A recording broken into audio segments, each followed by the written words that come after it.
Hey guys, thank you for viewing my channel where I will be sharing tips and tricks on how to do exactly what it is I do, which is costuming, sculpting, traditional sculpting, design work, fabrication, things of that matter, as well as sharing some of my life's interests, what I read, things like that. So in this first video, I've been asked what my sculpting setup is, so I'd share that with you. I thought I'd share that with you with as far as what do I sculpt on, the proper kind of head form I use, the tools that I use, the clay I use, things like that. So yeah, let's go ahead and get right into it. All right, first things first is you're going to need something to sculpt on. So I have this head form that I fabricated. I used to work in an effects shop and they were throwing out head forms, so I gathered this one from the garbage, cut off the head point, or right here at the neck, and I actually mounted it to a pole. I filled it, you can't really see, but I filled it with some polyfoam, that expanding foam I should say, which secures the pipe to the head form, and then I use this flange to attach it to the board. And this is really sturdy. This is great for what I need it for. I'm not sculpting silicone masks, so I don't have any real specific measurements. I just know exactly the average measurements of the male head, female head, and I put those in and I sculpt accordingly. If you are doing silicone, I would recommend manufacturers that actually have those for silicone purposes. But like I said, you can do a life cast. I personally I have a resin casting that I modified. You can find these online. You can find these pretty much anywhere. You can 3D print them nowadays. But you'll need something to sculpt on. So I would recommend something that is durable and something that's also backed, meaning that it has something behind it or something inside of it that creates makes it a bit more sturdy. So you can actually just sculpt away and not worry about it falling apart or breaking apart. Next, guys, you're going to need a clay to sculpt with. I personally like to use Chavant Soft. Now, Chavant has 3 different hardnesses, soft, medium, and hard, as well as a different array of clays. But like I said, for me personally, I like Chavant Soft. Chavant is it's a clay that's utilized in the industry a lot, the entertainment industry, film, television. It's kind of like the go-to. Now, that's not to discredit any other clays such as Monster Clay, which also has soft, medium, and hard, as well as Wed clays from Laguna, water-based clays. So you can find whatever works best for you and utilize that. But I would recommend that you guys find a softer clay to work with at first if this is your first time. They also have other clays such as automotive clays, but those are definitely a lot harder to work with, more specialized clay. All right, so second, you're going to need something to actually warm the clay up. Now I actually have I have an oven here from Hamilton Beach. This one was recommended to me by a great sculptor, Mitch Duvain. He's a fantastic guy. And I knew his wisdom telling me this is the one I needed to get. That was something to hold on to. So I went out and I got one on, actually I just ordered one on Amazon. I can't say what model this is in particular, but Hamilton Beach, what's most important about this oven in particular is that it has a convection setting. That's very important because you want airflow around the entire clay. You don't want to just air fry it. You don't want to, bake it because it's just going to turn to a puddle. This has the temperature regulating knob here. I have mine at around between anywhere from 125 to 150, depending honestly on how warm it is in the day. So like I said, convection is your most important. You also want it to be able to have a setting for temperature. So that is one of the most important things to have when you're working with clays, is some form of clay oven. It doesn't have to be something this elaborate, but I would recommend something that is able to warm this up, whether you make a little hot box out of tinfoil, cardboard box, and a heat lamp. That's where I started. But just something that's going to warm up the clay.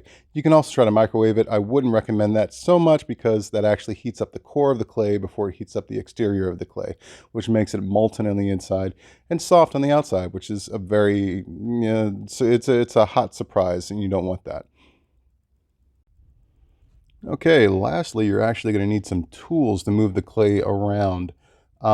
I can go on and on and on about different kinds of tools that you can or cannot get, what works, what doesn't work.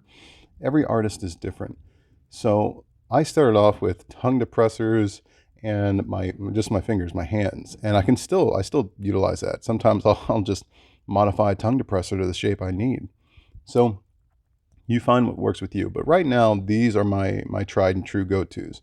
On the left here, you'll see I have two compasses. This is more of a machinist compass, and or calipers, I should say. And these actually help with measuring and just finding the distances between things, obviously, but also getting that symmetry down. A lot of people have asked me about symmetry. These are two tools that I utilize a lot to help me out with that. But the first tools I'll always use on any sculpt after I lay the clay down are my rakes. These are my go-to. I have the large rake here that I've pretty much also all these tools have been modified in some way. So you'll find that you'll be doing that in your sculpting career if this is what you actually want to do. If not, you can just find tools online that you can use, and you'll use them just fine. But for instance, here I actually wound up cutting the teeth in there. I have wide teeth here. I have smaller teeth here, if you can see that, and this helps begin to get the overall shape down. I moved down to a smaller rake that I've modified here. You can barely see the teeth on there. Everything's covered with clay because I'm still utilizing these tools. And then I go down to a finer kind of rake, which is twisted wire. And then I go down to that good old guitar string. This is double-sided. It has one on each side, one larger, one smaller. Like I said, you can use a different array of different kinds of rakes to get what you need done. This is only a small selection of the tools that I use for my sculpts. In my toolkit, I have so many, and several of which I don't use. So you'll find what works best for you over time, and you'll find your favorites.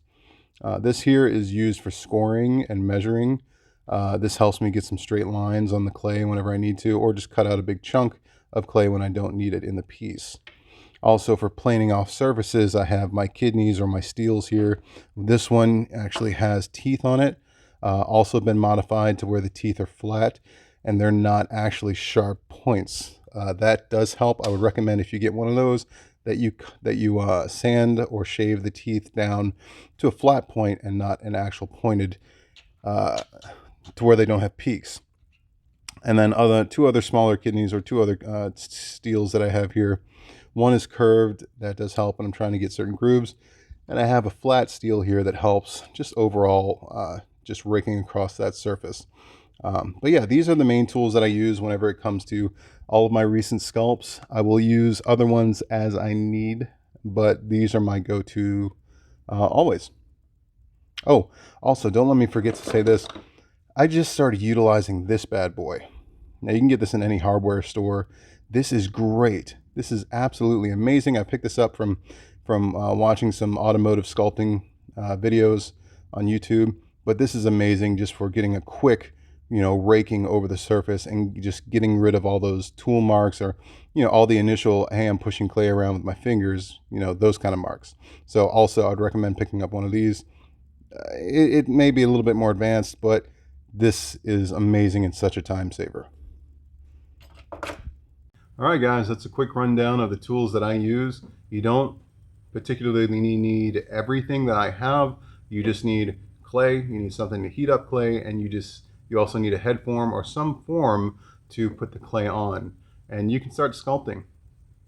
Thank you for joining me in this channel. I do hope for more videos in the future. If you like what you saw here today, please add a comment on what you actually may want to see, as well as like, and please subscribe, share my channel, because without you guys, I can't be doing what I do. So thank you so much, and enjoy.